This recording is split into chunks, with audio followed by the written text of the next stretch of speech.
Hello students.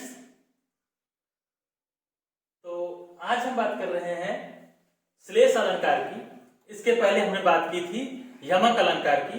यमक अलंकार जहां एक ही शब्द की आवृत्ति बार बार हो और अलग अलग अर्थ में हो, तो वहां पे यमक अलंकार हो रहा था। ठीक, आज हम बात कर रहे हैं श्लेष अलंकार की। श्लेष अलंकार जहां एक शब्द तो हो, केवल एक ही शब्द कि एक से अधिक अर्थ निकल रहे हो, वहां पे श्लेष अलंकार होता है। कहा कि जहां एक शब्द के एक से अधिक अर्थ निकल रहे हो, वहां पे श्लेष अलंकार होता है। जैसे पानी गए न उबरे मोती मानुष चूर। पानी गए न उबरे मोती मानुष चूर। देखिए यहां पे पानी, एक शब्द आया है पानी। इस पानी का अलग अलग अर्थ है, अलग अलग। देखो इस पानी का मोती के लिए क्या चमक, मनुष्य के लिए इज्जत मान सम्मान की बात है, और चूर्ण के लिए इसका अर्थ पानी से है, जल से। ठीक, तो यहाँ पे एक ही शब्द है पानी, इसके अलग अलग अर्थ हैं, तो यहाँ श्लेष अलंकार। इसी तरह सुबरन को खोजत फिरे कवि व्यभिचारी चोर। तो यहाँ सुबरन का अलग अलग संदर्भ में अलग अलग अर्थ है।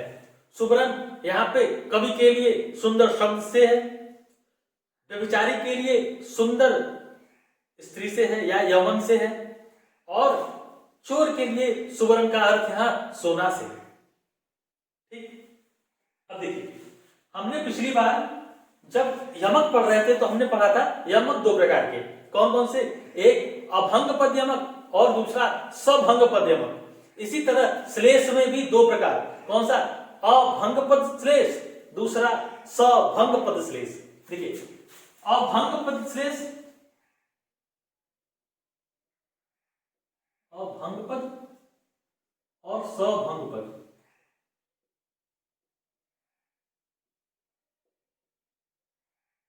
सभंग पद श्लेष।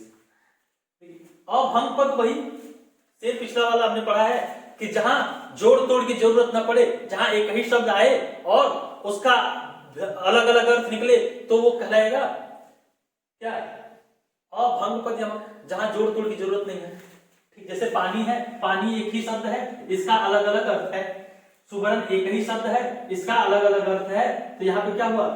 अभंग पद यमक अलंकार। ठीक, चाहे देखो इस वाले एग्जाम्पल में कि जो रहीम गति दीप की कुल कपूत गति सोय बारे उजियारे करे बढ़े अंधेरो हो।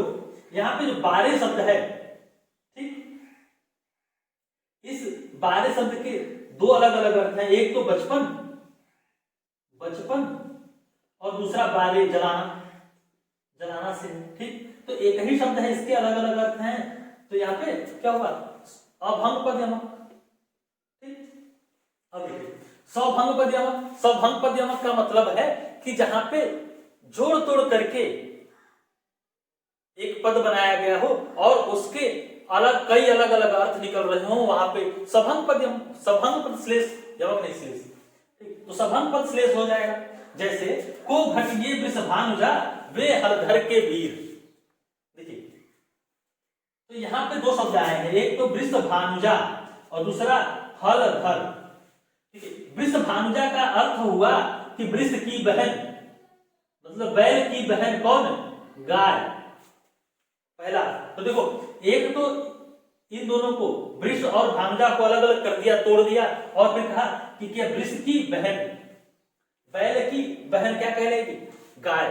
और इसको एक ही में जोड़ दो तो वृष भानुजा हो गया। वृष भानुजा का अर्थ है राधा, वृषभानु की पुत्री।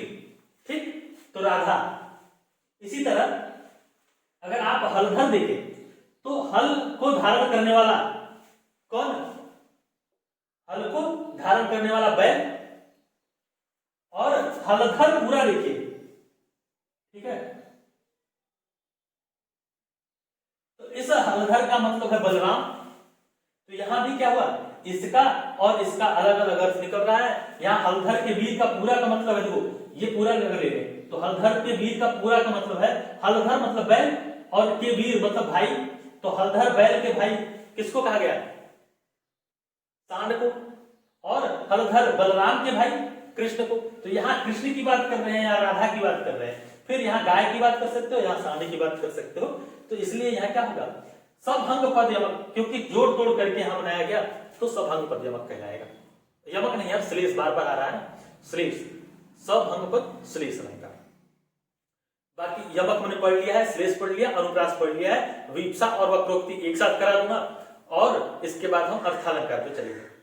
ठीक है, बीच में टाइम जैसे मिलेगा मैं आप लोगों के लिए ढेर सारे क्वेश्चंस ले आऊंगा, इनके अलंकार से क्वेश्चंस ले आऊंगा। इसके बाद हम रस और छंद पे चलेंगे। ठीक है, तो बाकी वीडियो पसंद आए तो लाइक, शेयर, कमेंट और सब्सक्राइब जरूर करिए। श्लेष अलंकार के और भी एग्जाम्पल्स आप मुझे कमेंट बॉक्स में बता सकते हैं, और पढ़ते रहिए, मस्त रहिए। हाँ, एक चीज और बता दूं कि श्लेष अलंकार एग्जाम की दृष्टि से सबसे महत्वपूर्ण है। जितने भी गवर्नमेंट एग्जाम होते हैं उन सब में श्लेष अलंकार जरूर पूछेगा। एक एग्जाम्पल अगर है, अलंकार पूछा है और एक एग्जाम्पल अगर दिया हुआ है अलंकार का उसमें, तो हो सकता है कि 90% चांस है कि वो श्लेष का हो। तो श्लेष को बहुत ध्यान से पढ़ेंगे। इसके और भी एग्जाम्पल देखेंगे। अभी आज ये समझाने के लिए थे, बाकी मैं एग्जाम्पल्स ले आऊंगा श्लेष के ढेर सारे। ठीक है, तो तब तक के लिए नमस्कार, धन्यवाद, मस्त रहिए।